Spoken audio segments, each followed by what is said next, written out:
What's going on, guys? This is the DeFi Crypto Alliance show. We're doing our best to be the bridge between our fellow investors, real estate entrepreneurs, and everyone alike, and cryptocurrency, where we feel like crypto is the biggest opportunity over the next few years, and it's not even close. So, welcome along on the journey. We're pumped to have you guys.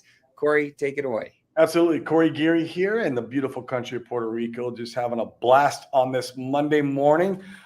Forgive our tardiness again. We were doing some more brainstorming on how to create some more passive income and wealth in this bloody bear market so we can buy more crypto. We want to take as much opportunity as these red candles as possible. That is the key, guys. If you're not trying to figure out how to bring more money in the door so you can capitalize during these times, you're missing the point. So get out there, create some extra income, create a little side hustle business, get some money in the door, buy these dips. And I feel like this is the time where legacy wealth will be born, where you could change the trajectory of you and your family's life.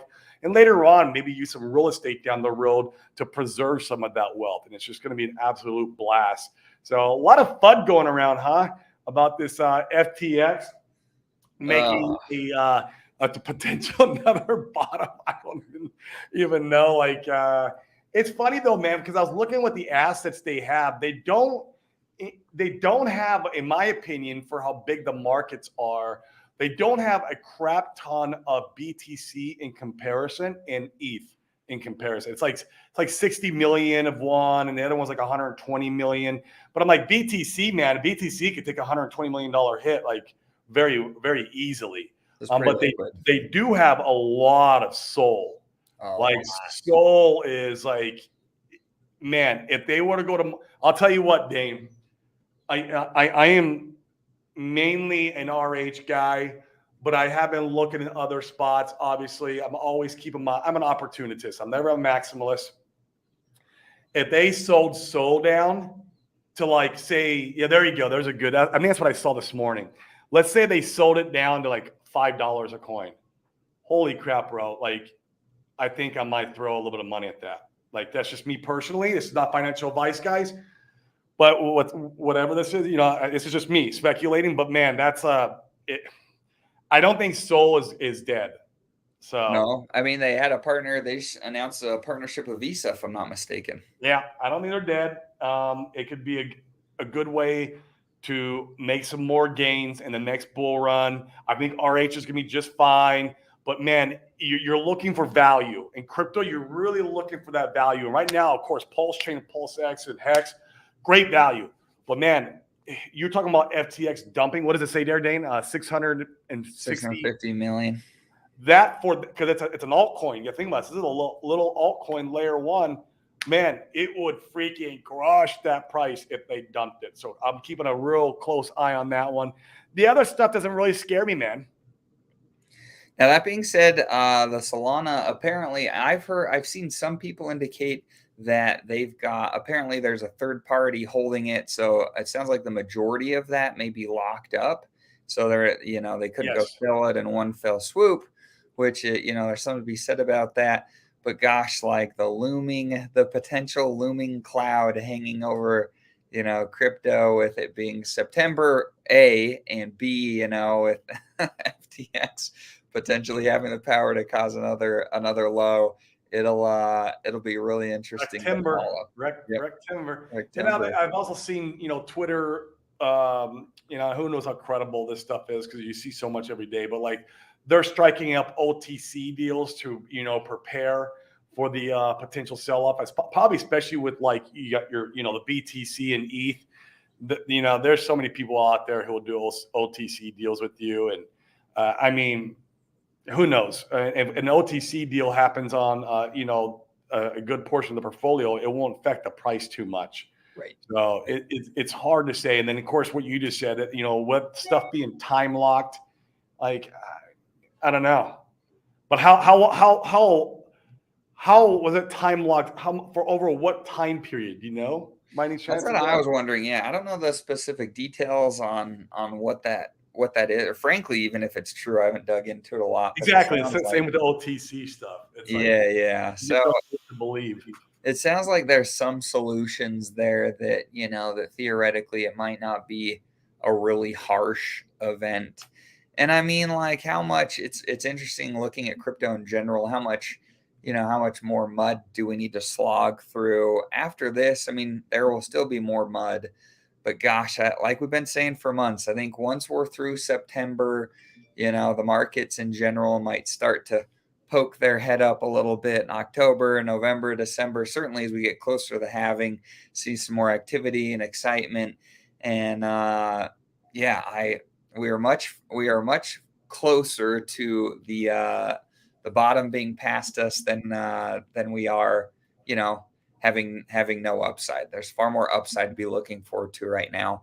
And like you said, I think now is the time you've got to make a decision. In fact, we had some friends over for dinner last night, and I was talking to the husband about. I mean, if somebody will listen to me talk about crypto, I'll talk to them about crypto. So we're talking about it, and I'm talking about what I feel like the upside and opportunity is with a lot of this stuff down. I mean, alt's down 99%, 95%. And I'm like, man, if we really do see a new lower, we see some capitulation this month. If I think that's the risk reward opportunity. You've got to find the things that you believe in and place some bets, and you've got to determine how much that is for you and what your risk profile is and all that type of stuff. There's wisdom and, figuring out what a plan like you looks like, or a plan for you looks like, and making those decisions.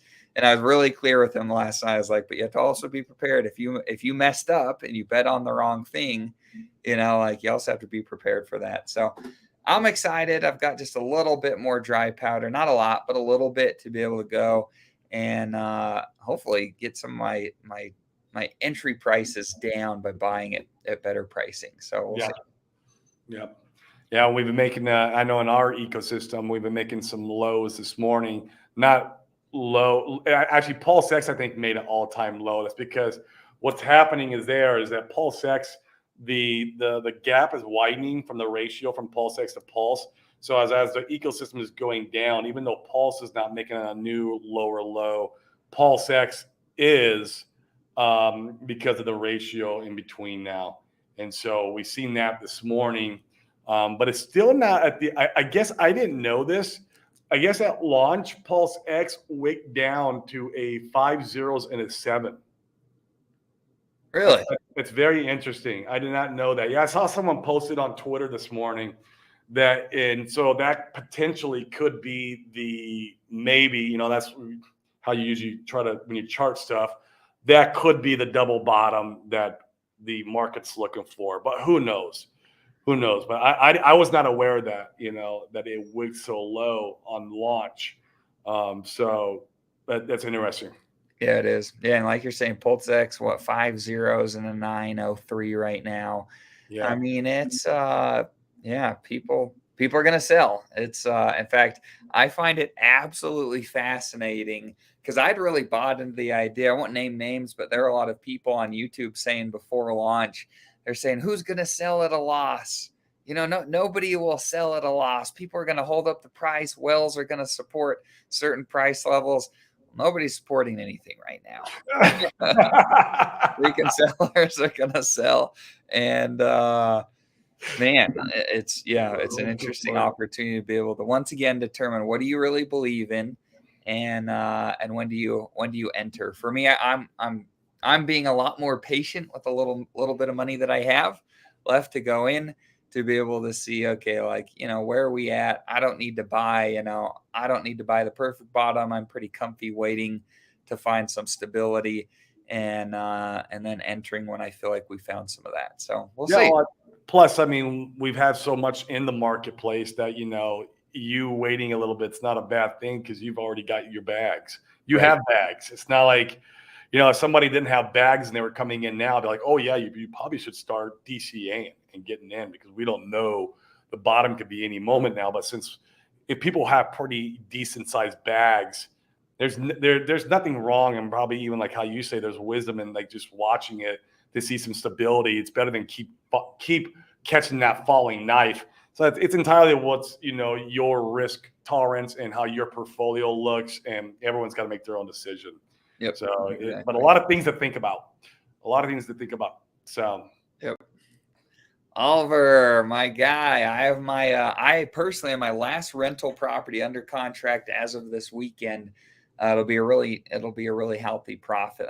That's been that's one funny. of one of my best deals. So I'm excited to sell that, and I'm going to be very patient with that money. In fact, I was telling Corey before the show, I said I'll probably put a real significant amount of it in, but frankly, I think I'll probably put it in like the stablecoin pool on PHUX or just use the yield like that. To get a little yield. Yeah. That's better than sitting in the bank, Yeah. It's funny. I have a wholesale deal that is my longest deal ever. It's over 3 years. It's over 3 years old. Closed on 3 years old. A 3-year-old wholesale. It's a 3-year-old wholesale deal. It closed on Friday. I didn't make that much. I got to pay all my. So I was out a lot of money on attorneys. I got all my attorney money back, which is good. That's good. And then I made a little bit of money. Not in the write home about and brag about, but it was just nice. I was like, that was my longest running deal ever. In the early when we first contracted with a buyer back in I think it was like early of 2022. It was like a 70-pounder, bro. It was it was massive, man. Yeah, and then a 10x lower, just like crypto, it closes, and I'm like, well, there was that. Yep, there goes that. That's for sure. But I was happy to see it close, and it's a little bit of money, so I'm grateful. Yeah. And I got my attorney money back. Sometimes you count that as a win when you're I get all my money that I went out on this deal with, and that's a win because there's always the risk that you go out like $10,000-$15,000, you don't get that money back. I've had it happen before, and so it was just like, oh man, thank goodness. Absolutely. And crypto and real estate are really similar in that, until the money is in your account, it doesn't count. Yeah. So I did in fact, this deal that we're selling, I did it with my dad. He wanted to get into a rental. So this is one that we've held for the last few years. And my mom and my dad were like, isn't it great that we've sold that property? And I was like, oh, it's not sold yet. We're just under contract. Let's see if they close. So you've learned your lesson too many. It's just until that money hits the account, it is not realized money yet. Right. There are so many things that can always go wrong. And I thought that deal, a year and a half ago, I thought we were good to go. No, another year and a half down the road, here we are. I'm like, jeez. And I mean, we're talking about handfuls and handfuls of problems, way too much to get on this show about. It was just problem after problem after problem. And that's a win to have the attorney money back and problems after your play, man. Gosh. And I remember when I was talking to one of the girls who was helping with the deal, she had to meet with the seller 5 different times. And I remember last month, I was yelling at her, this is why I'm not doing real estate no more. This stupid deal. I was so upset, dude. This was a month ago. And finally we got to the closing table. I'm she's all happy. She's celebrating because she's making some money on it. Jeez. Jeez. I know we had it's interesting in general to see how markets change in different industries work and whatnot. In fact, I wish I would have saved the tweet. It was good. It hit home for me. It was in fact, let me see if I can find it here. But you follow I love one of my favorite accounts on Twitter to follow is the Coinfections account. You follow that? Oh yeah, of course. I mean, I don't follow it because everybody else on from the Hex community follows it. I'm always seeing it. I don't know why Twitter does that. I wish Twitter. Because there's some stuff I see on Twitter and I don't want to see it. And it's because other people follow it and other people. And I'm like, so I either have to go there and mute it or block it, to get it out of my feed. I wish Twitter would change a little bit of that algorithm. Sure. I thought this was a really interesting one to learn from. So he says, round trip the vast majority of my bags that topped out at 2.8 million in early 21. My justification, I was making 35K in yield a day. A freaking day. And he says, how could anyone sell? And I've seen, like we've seen a lot of that in the Hex community and other communities where people are like, but the yield, bro, but the yield. Well, the yield doesn't mean anything if it freaking goes down 99%. You should have freaking taken profits. And they say that here, right? That experience took me to some of the deepest points of self-hatred in my life. But I understand now it was the most valuable and expensive lesson I've ever learned about my impulses and the power of greed. I see so many people confessing living with shame and to hiding similar experiences from their loved ones. You will never find peace unless you forgive yourself and clean the slate. There's real power in what you've been through, but it's up to you to find and leverage it. It's up to you to learn Wow. the freaking lesson. So there will come a time again, and I think it'll be next year, where for some of our portfolios, the cash flow is going to get pretty freaking wild. And time and time again, it's really fascinating to see that anytime I'm chasing yield, not only in crypto but in other places too, if I'm chasing Yes. yield and that's my primary focus, that tends to lead to some of my worst decisions. And so I want to be very aware of that. And Yeah, yeah, we have a venture we're in together where we were chasing some monthly income that's not real estate. Well, it's kind of real estate, but it's real estate that's in the ground. They pull out of the ground, and that didn't end very well. no. At least they say it's still going, and but it in hindsight it's not looking very good. So we'll see how it I think we'll get our money back. In fact, I think we'll make money on our money in that one. It's just, yeah, it is I very different than the picture that was initially painted. yeah, I'd have been better just being in real estate on that on that one. Yeah, yeah, agreed, agreed. Live and you learn. Yeah, Another yeah. expensive lesson. We're chock full of them, bro. Full of them. Oh man. Uh, Yeah, that's a year's salary. Yeah, for a lot of people, absolutely. that Just is cash out. Yeah, so man, take some profits. Take some profits this next run. In fact, take a lot of them. I like it is an interesting perspective where Buck he said multiple times in spaces and things like that where he's like I've never regretted taking profits. And I remember hearing that the first few times and I was like, but I know that like you probably haven't timed the market perfectly each time you're taking profits and that you left money on the table. Um, but that's the nature of taking profits, right? You're going to leave some on the table most likely, one way or another. No, almost nobody, unless you're a whale and you have enough money to make the top, you're probably yeah. not selling the It's perfect top, and that's all right. funny. A video from Sami I was watching this morning is exactly on this topic. Oh, what did Exactly. he say? Well, that you need to take profits, and while you're taking profits, and he was like, I mean, he was breaking it down and showing averages on the charts and stuff. Like he was explaining how like you need to take profits, and that you still, and while you're taking profits, you have to be okay with leaving money on the table, and that could be another 50%, 80% move against your bag. And how to like. It was a good video, man. As always from Sami. Right. He's up, man, and I like what he's been doing lately. Now he's been coming in Twitter Spaces. Oh, has he been talking Yeah, live? he was like in a freaking 6-hour Twitter space last night, and Really? I was able to tap in for an hour before I went to bed, but it was late here in Puerto Rico, so I was only able to listen for an hour, man. But it was good. It was fire.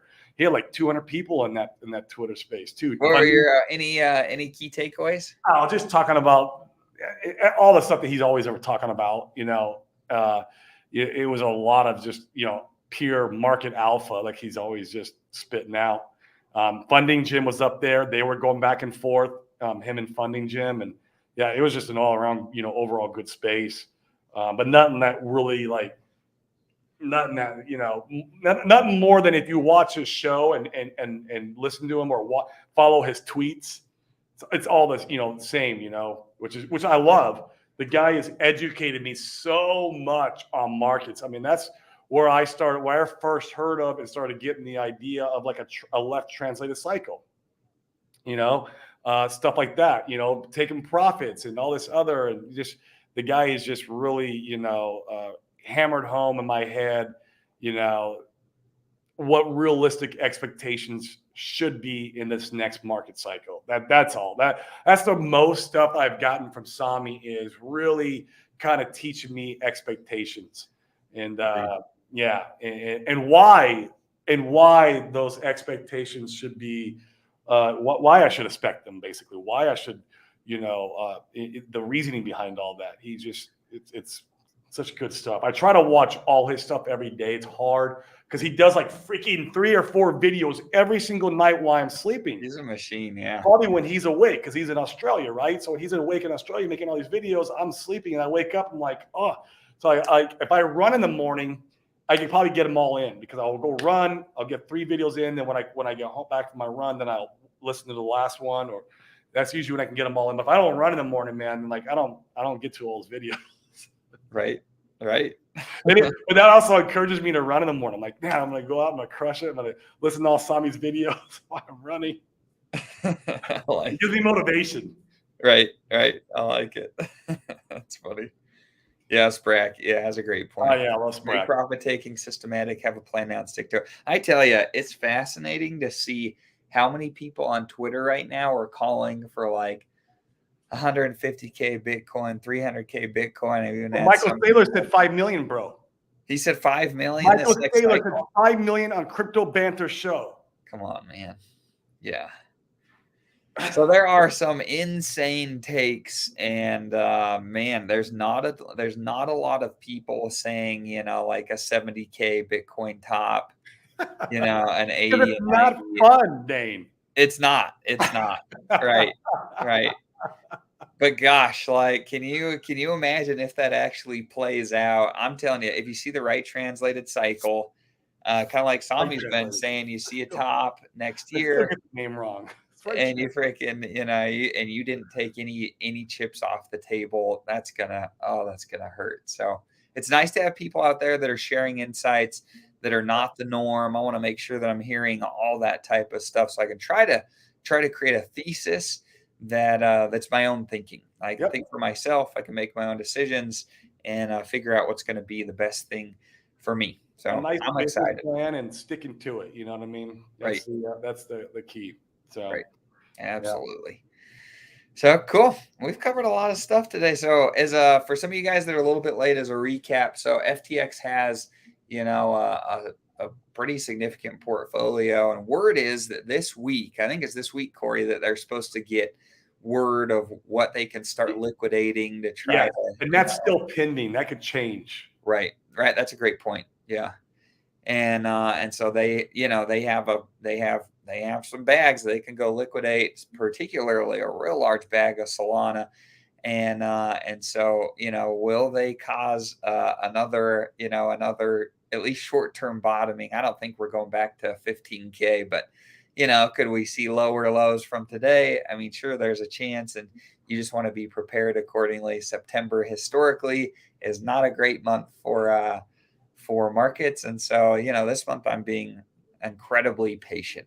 I'm being very patient too, but I tell you what, if I saw $5 Solana, I don't know, man. You might have to go snag some. I would probably have to go snag some up. Yeah.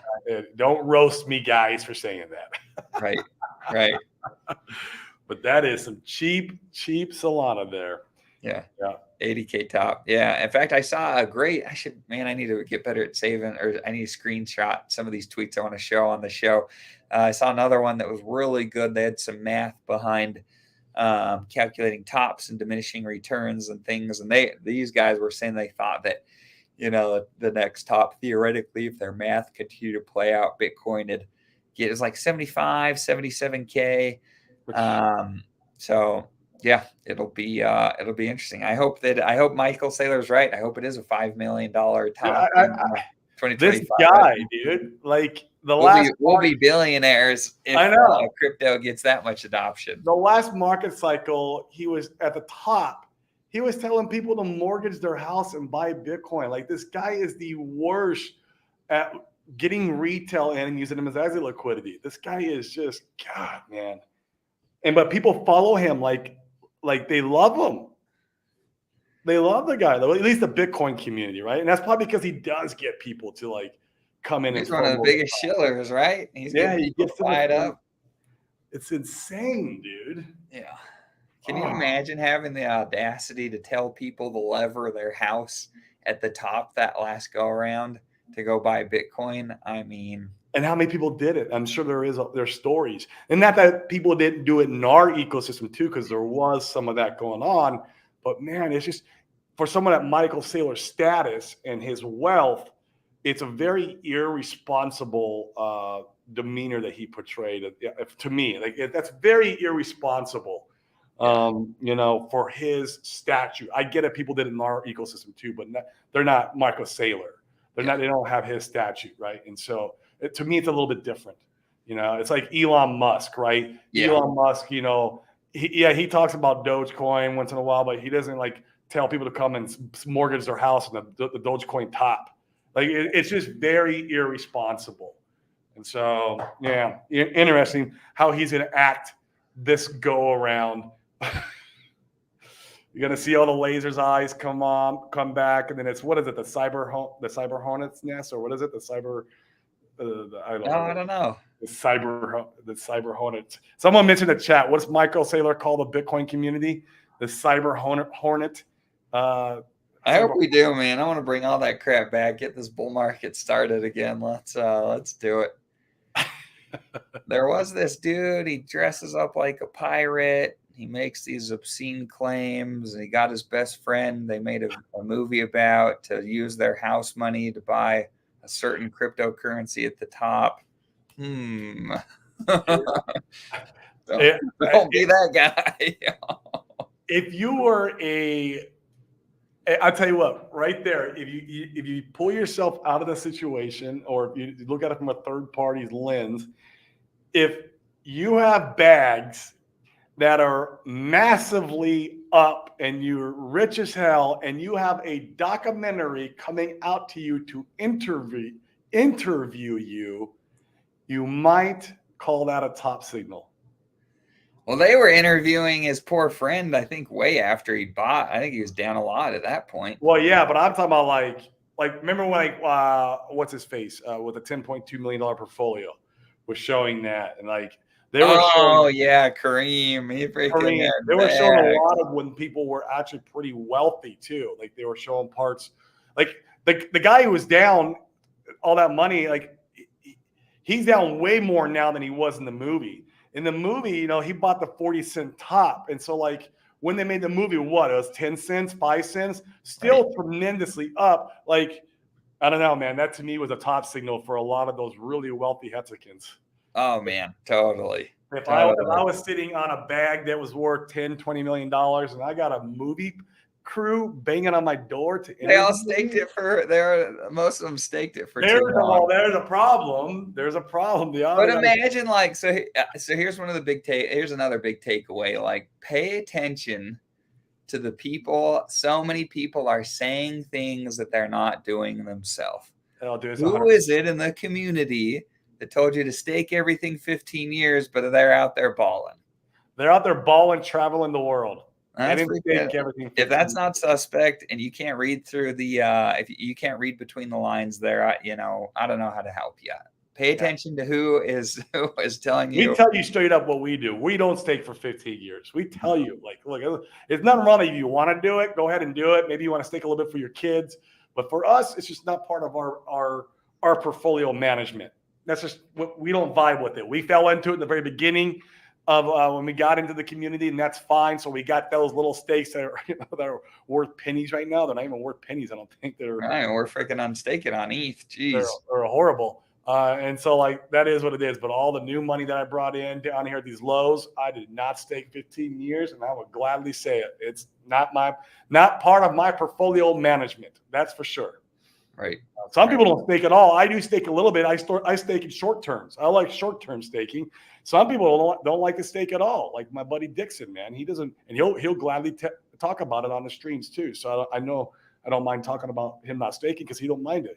He'll tell you, nope, I don't stake because I can't sleep at night if I stake. Because I want to be liquid for any quick runs. I have access to my capital. There's there's what how you say, Dane, wisdom in that. Right, right. You just want to be positioned such a way, like point in case, in November when there's the hearing around Richard Hart, where it doesn't sound like he's been served yet. If I were a betting person, which I am because I'm here in crypto, uh, I would take a pretty significant bet. I don't think they serve him before that. I don't think it's a hearing, but like a conference call or whatever it is in November. I'd be willing to bet he's not served at that point, and they've got to figure out a more creative way to try to serve him. Like, was there some wisdom and being liquid leading up to that? I mean, so you could potentially make some decisions for yourself. I would say yes. And so, like, it's important to be able to understand those types of things and plan accordingly so you can position yourself in the best way to win. I got some new intel on that. This is Oh yeah. Yeah, I screenshotted it because I saw it like over the weekend. I was like, you know what? I need to screenshot this. A guy named Tukami Research. I think he's an attorney or they have a law firm or something. Was he the one that ran the spaces last week? Do you know? Nah, that's a different guy. Yeah, okay. Different guy. I know who you're talking about. I follow that guy too. Yeah, me too. But he says, I think we can clearly deduct that Richard is avoiding being served. The question is, what will happen next? And I didn't know about this part here coming up. Okay. Normally, you have 120 days to serve the defendant. Otherwise, the case will be dismissed. But this deadline can easily be extended, of course. Yeah. So that part right there. I didn't know that. Yeah, that's interesting. That's wild. So you only have 4 months to serve somebody. Then otherwise, you got to go back to the judge and be like, hey, can I have additional time to try to get to this guy, right? And so that's interesting to know. I was like, wow, maybe that is a play, but it gets a little bit more serious, at least from this guy's perspective. He says, my assumption is that Richard is trying to get the case dismissed by avoiding being served. This is possible, but a big problem with this strategy is that the SEC also has fraud allegations against him. This makes it possible that the DOJ will also bring a case. Then we're talking about a criminal case in extradition. What do you call it? Extraction? Extradition. Becomes a possibility. We can assume that Richard is already in a non-extraction. What do you call it? Extradition. A non-extradition country. We can assume that Richard is in a non-extradition country like Dubai. But if this is true, he will never be able to appear on the internet ever again as it becomes too risky for him. So interesting thought process there, or, perspective. It's not that he's right about anything right there. He's speculating. We don't know. But it's all very interesting. That's assuming, okay, so that's like a DOJ type situation, which there's a lot of people, even lawyers, believe in a DOJ case is just not going to happen. Doesn't mean that won't, guys. So don't. Well, what would you do? So that's an interesting scenario. Say you're Richard. Say you are in Dubai or wherever. It doesn't matter. But you're in a country where they don't have an I believe it's called an extradition treaty with the United States, where there's an agreement that they'll, hand you over. If you're not in a place like that, then the U.S. doesn't necessarily have power to come and get you. And so let's say you're in that place. You have the SEC stuff going on. You're able to avoid being served. I mean, frankly, that might be the smartest play, not necessarily for the price chart in the short term, but for your well-being. I mean, imagine you come to the United States and then the DOJ serves you, and now you can get arrested. Like you're not in a very fortuitous position at that point. You shot yourself in the foot. So, once again, I think we've been saying it here for the last couple of weeks. I think that if it were me, I think the way I'd play my cards is once again, I don't love how Richard has played his hand as far as the price charter is concerned, but for the longevity of protecting your own well-being, and Richard can always come back and do what he's going to do if he can get in the clear.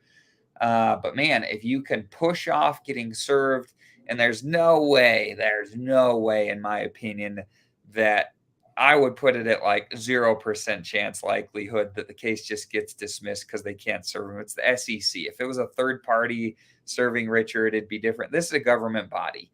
There's no way that it just gets dismissed. unless, and this is once again small chance, but if you can push it back so you're late in the line from them resolving these court cases, so now there's precedent set. Then if you still haven't been served, and the court, and it's like, well, the courts have consistently ruled that this is something that is fine. I mean, maybe then it gets dismissed. Even then, I don't think it gets dismissed, but I don't know. I think as we're gathering more information, I think it makes a lot of sense. Richard, like doing what he's done. Mm-hmm. Yeah. Yeah. All very interesting perspective. We will see as time moves on. I think we'll get a lot more clarity on some next steps or what's going to happen on the November 28th phone call hearing. We'll be hearing a lot of stuff around that time. What may or may, or what did or did not happen. So yeah, it'll be interesting. So we'll be here narrating every step of the way, you guys. We appreciate you guys tuning in. Appreciate you guys' feedback. Once again, we're here trying to spread the good word and help our friends and help those of you in the community that like what we're about make better decisions. We got shot in the foot, from some things that we bought in before, and we want to make sure we're here to help you guys make better decisions than we have in the past. I think it's fun, and we want to see more people win. We want to see you win with us. If you're here and you're building positions now, and you're willing to be patient, I'm telling you, I think you're going to win with us. Not financial advice. Make your own decisions. Be smart about what you do with your own finances. But if you're here, I'm telling you, I think next year is going to be a wild ride. So get ready and pack your bags. Absolutely. Tomorrow, I'm trying, no promises, maybe B roots. Okay. That'd be fun. But no promises yet. We're going back and forth on scheduling is what's going on. So, cool. But either way, we're going to have him back on at some point in time in the future. He's already agreed. I've been going back and forth with him. So I just want to, we're not Maxi, so I love to bring other people along with other thought processes and see what he's doing, because he's killing the meme game over in Pulse Chain, and just have a conversation with him. Maybe a little bit of education would be good on what he's doing to win. So bring an adoption. I mean, we're here for that. I think it's cool, man. I'm telling you, I think we should celebrate, any charts that are doing well, that, ideally, of course, nobody here is here for any scams. But man, like the guys over with the P-Dye chart and a tropo over the weekend, you have the teddy bear chart. Like those guys, good on you. I'm not the one that's going to buy your bags at this point. There's no way in hell that's going to happen. But for you guys that are winning, hey, like we're about that. We want to see wins. We want to see adoption. We need to see more volatility and excitement in general to bring in more people over to Pulse Chain. And love him or hate him, like B Roots is bringing those people, bringing the weekends, and it's cool. Headstrong, cool, man. He is the leader of the memes over on Pulse. He was a leader, kind of like he was the guy for memes, anyways, over on Ethereum, and he had like his mixed bag of Hexicans who would follow him, and most hated them. But now he's gotten a lot of the Hexicans, a lot of the guys, because their Pulse Chain bags are so wrecked, kind of like starting to play the games with them, and the tune is kind of shifted for the guy, which I think is really effing cool. And so I just love to hear some more alpha from him. And he's always got some great alpha on macro market perspectives too, as far as crypto macro, not like economy macro, but crypto macro. And his alpha is a lot of it's been spot on. It's been good. Yeah. So like I would love to have. Did you see him giving it to Kareem on Twitter last week? Oh, was he? He's been giving it to a few people. I know he was giving it to. That was justified. Real solid points. I thought he had some excellent takes. Yeah. Of course. Of course. Absolutely. He's our Michael Saylor. So he was just out there like it's just math, bro. It's just math. Oh God. Oh man. Well, awesome. Any other points you want to nail down before? No, that was it, man. That was it. We're getting back on. That'll be a lot of fun. And know the points. We got a normal week this week. Should be a lot of fun this week. Yep. Once again, if you guys have somebody you want us to bring on, or you have an interesting story or something you want to talk about, just send us a DM. You know, we're about it. We want to bring you guys on. You guys make the show what it is. You make it interesting. So let us know. We'd love to have you on. With that, have a great day, guys. See you guys. Peace.